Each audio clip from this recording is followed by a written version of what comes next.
Catherine Gigante-Brown is a busy bee.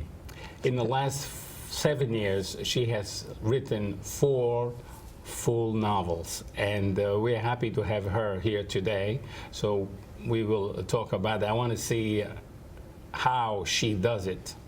So before even beginning to talk about the novel, I want to welcome you. Thank you. Thank you for having me again. And I want to know, how can you do this? Are you a full-time writer now? Or? Not full-time. I freelance, I do articles, I do editing, so I kind of sneak in writing for myself whenever I can. And it's, you know, it happens just page by page. First you think, yeah, like, I read it. You said a little here and a little right. there. And before you know it, you have a novel. There is another writer, Adriana Trigiani. Yes. She lives in the village. And she told me that she actually has a little room in her laundry room. Mm-hmm. That's where she writes. Oh, really? Imagine, because in the village there is not much space. But I'd like to know more about you, how you deal with the writing. Obviously, you write day and night, it seems. Sometimes I just sneak in time whenever I can. I'm an early riser. My husband and son sleep late, so I get up when they're asleep and I write a little bit, and in between assignments. The writing kind of speaks to you. It kind of wants to get out, so it doesn't let you alone until you get it out. Point where it actually pushes you to get up early in the morning. Yes, and you know, you look forward to writing, and you'd rather write than sleep sometimes if it's really going well. And even if you have assignments and you have a deadline, you just kind of forget that a little bit and squeeze in writing. Which is not demanding, but still you want to do it because you have all the demands in life. Yes, it draws you to it. Now, in addition to writing this and also having working on contract, I imagine, nonfiction, it seems that you also have some theatrical thing coming soon. Or what are you doing? Musical? Yes, on the last novel that I was here talking about, Different Drummer, a director approached me and said, I think this should be a musical. So I've been working on it with her, Susan Einhorn. She's planning to direct, and we also have Vinnie Corbo, who is the publisher. He's a Renaissance guy. Is he in New York, in Brooklyn? No, he's in all the way in Los Angeles. Oh. So we're working remotely with him. He's writing the rock and roll songs because it's about a rock drummer. And then we have a wonderful composer, Hannah Hickok, who is writing kind of the Broadway style musicals. Was it going to be off Broadway? We're hoping. We still need funding, so we're hoping to get a producer interested or somebody who loves the theater and wants to back us to do what they call a staged reading, where we can get producers interested. So if you're out there. I have somebody. Anyway, we are going to talk about 2 books today, right? Yes. One is going to be the Bells of Brooklyn. Yes, and that's a sequel to The L, which was my first novel. Yeah. And okay, this is the Brook. Yes, but you have actually 3 already on the same family. Well, this I'm working on the 3rd. I'm still in the process of writing the one on the 3rd. Well, you have the L, right? Different Drummer, right? But that's not in the trilogy. I see. But that's another. Yes, that's trilogy. Another. And okay, so this is the latest that you have. Okay, so we will talk about a little of both. Okay, great. First one, we will talk about the Bells of Brooklyn. In the beginning, I thought maybe the title should have been the Church Bells of Brooklyn, because I had thought maybe the book was going to be about a marriage or something of that in a family, the Paradiso family. Yes. Right? But I was wrong. And what does it mean, the Bells of Brooklyn? I think you at one point you have a whole list of what the bells mean to all of us. There are bells everywhere. Right, bells call us to dinner, they call us to worship. Once upon a time when I was little, they used to put bells on children's shoes. You know, their bells used to herald somebody coming into a store. But what does this mean in your work, the bells? it's all about the bells that call the family together and Now, but this specific in the novel, yes. I imagine it's the end of the world, the end of World War II. Yes. Isn't that? That's it also. And the bells Do you were remember also. that? I remember hearing about it from my father, and they rang the bells when the war ended. The church bells rang all over Brooklyn, and then also they rang bells. My family used to say on New Year's, "Oh, be home before the bells," and that's when the church bells rang. Yeah, yeah. So this is about the bells in our lives. So the novel, in a sense, even takes place in 1945, immediately after the end of the war. Right, and there is a mention of a bell in every single chapter, and that was a challenge to myself. Yeah, but also, I'm not sure now about the bells of Brooklyn, but also in the latest book, you still have the elevated train as a sneaking through the town. Yes. Yeah. So the Bells of Brooklyn takes place in Brooklyn, Borough Park. Yes. And it's 1945, 1946. And it's about 10 years after the L. So you see many of the same characters and some new ones. At a different time. Yes. So what takes place on the Christmas Eve in your book that is has to do with the bells, and also I imagine with the family, somebody from the war came back. There was a character named Tiger who was a little boy in the L, and in the Bells of Brooklyn, he was a serviceman, and he was in the war, and they were hoping that he was on his way home, but they lost contact with him. Because the armistice happened in June, if I'm not mistaken, Yes. 6 months. But the son, Rosa's son, yes, did not come in immediately. No, I mean sometimes people had to finish out their service, and then there was kind of cleanup to do in the war-torn areas. So he didn't come home immediately, and things were still happening. Things were still unsettled. So what happened with him, with Tiger, when he came back? Apparently, his idea is to reintegrate in society. Right. He started doing some things. Yeah, he had a problem finding a place where he fit in. So, and he was soul searching, trying to figure out what to do with his life. And he figured out, well, let me start a restaurant. And he wanted to start a restaurant that has the kind of homey food that gives people comfort. And he called it Feel Good Food. And he started it actually with somebody he met over in the service named George, who was an African American who was a cook in the war.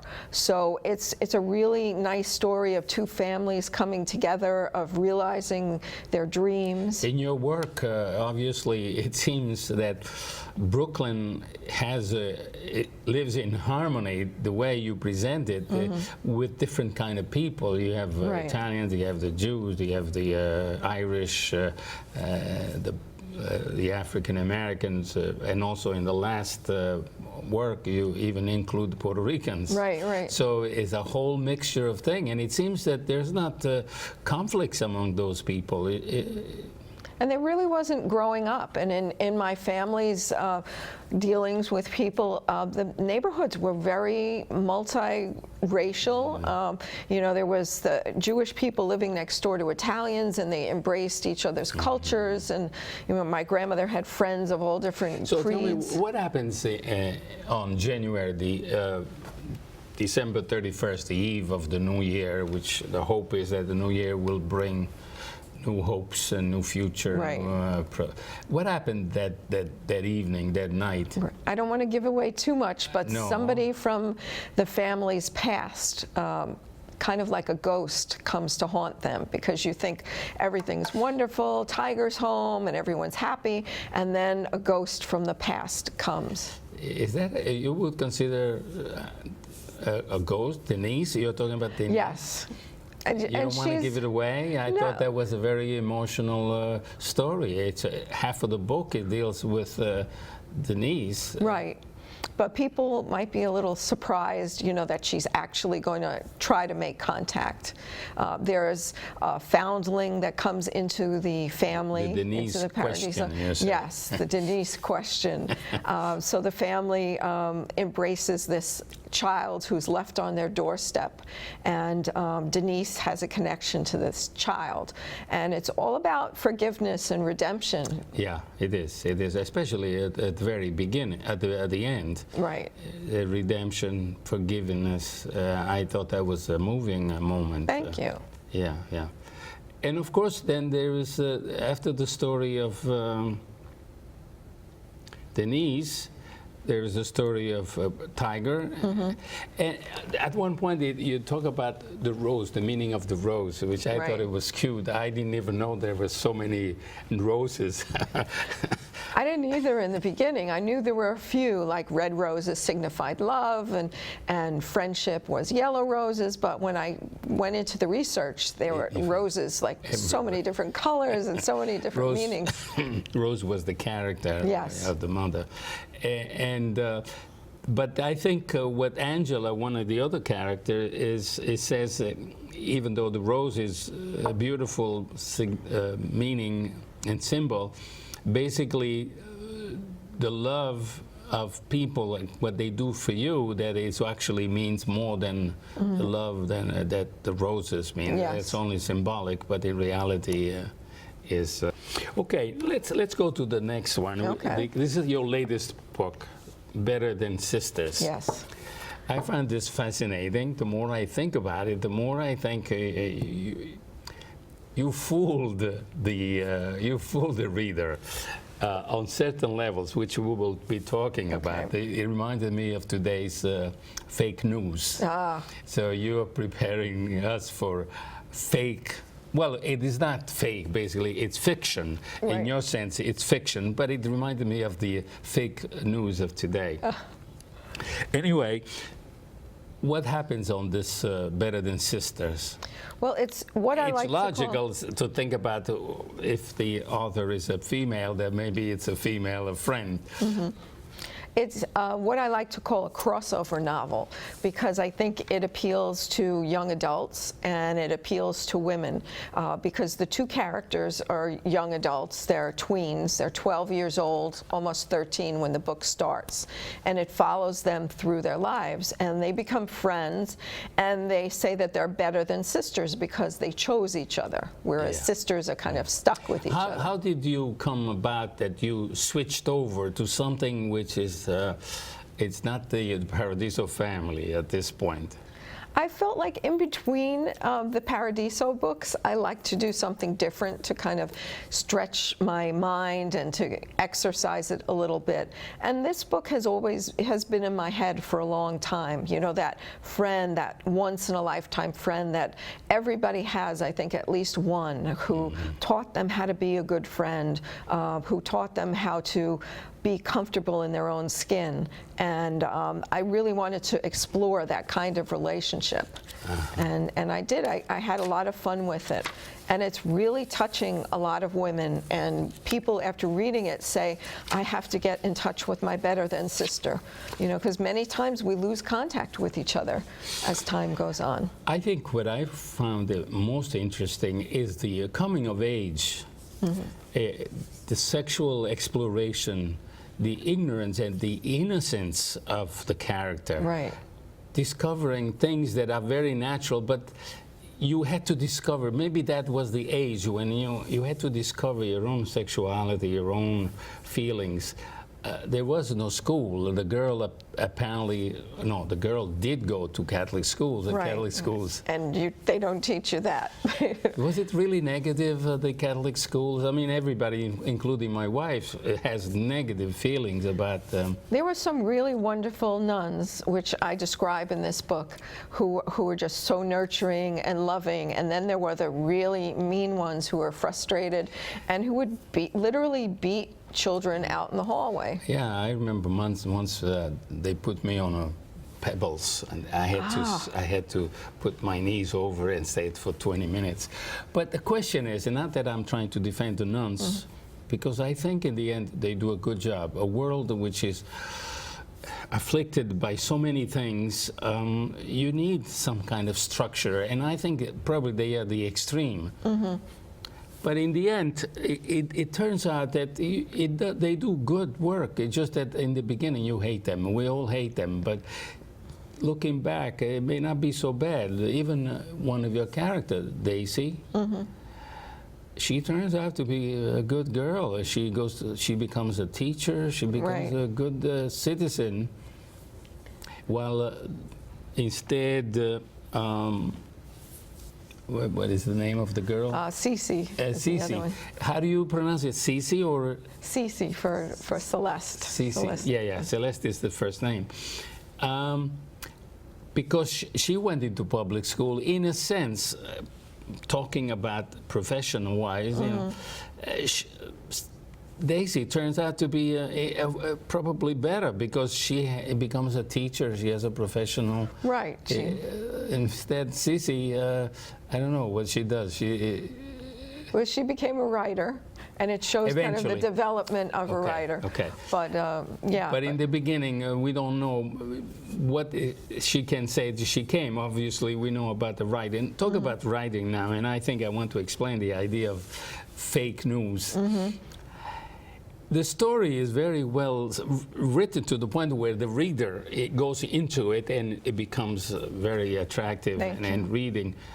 And then all of a sudden, towards the end, the communication between a college girl and the professor, it interferes with the story, and all of a sudden you find out that what you read, it basically up to then, is fake. It's fiction, an assignment. It's a fiction assignment. It's an assignment, and but it's based in truth, as much fiction is, and the professor and Cece actually talk about how much of fiction is based in truth.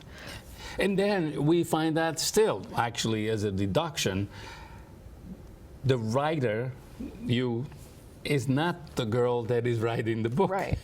So, or she might be. You know? Well, she might be, because we only have one writer here. But the reality in the book changes. The sense of reality, it switches, and then you start saying, what am I doing? What am I reading? Which is true, which is not true? Because what in the beginning, am I supposed to feel? Right. Yeah, in the beginning, you think you see the reality of the story. Your story is basically, even though it's fiction, we know, it does say something, some real aspects, like the dates, the music. There's a lot of music. There's a lot of teenage music. girls are like that. Yes. And so it takes you, or the reader, back to reality and say, oh, 1945, you know, it's 46. You know that it exists, you know, so you follow the story. So the fact that all of a sudden you find out that reality takes you somewhere else. What is the reality at that point? It's up in the air. How did you come up with that? I wanted to do something a little bit different. Didn't want it to be just a straight story, so I put that kind of plot twist in there, and then the character who is writing the fiction for an assignment, she tells her professor, okay, I'm supposed to do 50 pages, that's it. And he's like, no, the story's not finished yet. And so he convinces her to continue. Well, obviously, for a story, it's good to start and finish, but it could have ended open-ended. Right. Today we do that very often. So, but the idea, it turns you, it makes you feel strange at the moment, because you feel now it's a reality. Now a real is happening. The professor advises the teacher what to do, what not to do. Almost violated. You know, like you made me feel. And then you see that even the girl writing is not the real author. So you get upside down things and don't. At one point, do you have? Well, the experience of the girl is important. I was saying, not having an experience through sex education, it becomes an experience as it happens. Right. And who do you talk to? Who do you ask? Who do you talk to? And so you even feel guilty, but in reality, this is something that happens. It has to happen. The first kiss, that's also a very nice Thank you. It ends with a poem, yes. Yeah, with the poem, and also the tragic end. I don't know if it's tragic, but it is the end of the boyfriend, right? Right. So that's. Tell me about the superstitions, because you can see the evil eye, the Italian evil Right. eye, and then you see the Hispanic, the Big Maddie. Yes. What happens there? There's a character who dies tragically. And we never see the No, real we person. hear about it. The story starts about a year after Big Maddie, who is Desi's father's death. And he is still trying to communicate with them. He sees how upset they are because it was a very sudden death. And he's trying to comfort them. And, you know, doors are left open, and there are very strange paranormal things that happen. Desi really believes in Yes. this. And it comes to a point where this passes over to Cece. Yes, because things start happening that there's no explanation for. What happens to Cece? She meets him at the end of the book. She meets Big Maddie on a train, and they have a conversation. And so you have to decide, is it real or is did it she imagine it? imaginary? Yeah, it's imaginary. And I think the Latinos are very the idea superstitious. that you leave it the reader to decide, is this a real thing, or Right. is it just an imaginary character there, or in the mind of the writer at that moment, Right. of the L train. Of course, here we see the L again. Right. The L doesn't leave you. How come? Is that an impression? I think because the trains just are so much a part of New York life, and this takes place. This L is the one in Corona, is the 7 train. So it just links people, and it's always there, and you feel like you could find it, you could hear it, and you can always find your way home. Yeah, So the that's train. yes. If we can compare now, because I read basically all your work, it's inevitable that I compare the work. And there are certain themes, certain events that are basically not the same, but they are part of you in a sense. Right. For example, Brooklyn. Brooklyn is very important in your stories. You cannot leave. You can say the L or whatever. Here in those 2 works, you can see Borough Park, and then you see Bay Ridge. Right. But at the same time, it's Brooklyn. It doesn't leave your work, doesn't leave your scenery, your stories. Right. Anyway. It's almost like another character. Brooklyn is almost like a character. It is becoming a character. It is becoming a character.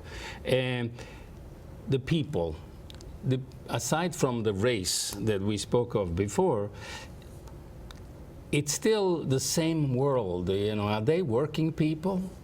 Yes, they're working people, everyday people, middle class, just working every day, struggling sometimes to make ends meet, and so they're just average people. And a lot of it is based on my childhood, and my parents, had a little tiny apartment in Bay Ridge, and my dad, worked every day. My mother tried to make our lives as great as she could, and it's just people who are kind of unremarkable. Yet I find this very remarkable. No, not remarkable, but it is remarkable in the sense that you do create a world of I don't know, in the beginning I thought maybe we're blue collars, working people, struggling.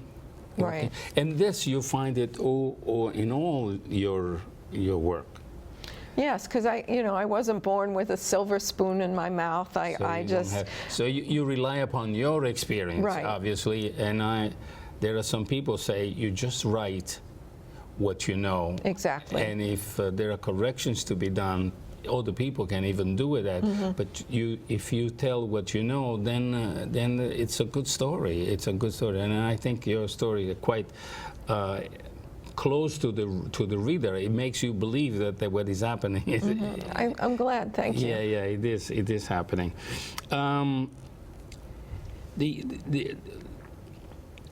There are people Well, no, the people that you're talking about is basically the same. Brooklyn is the same.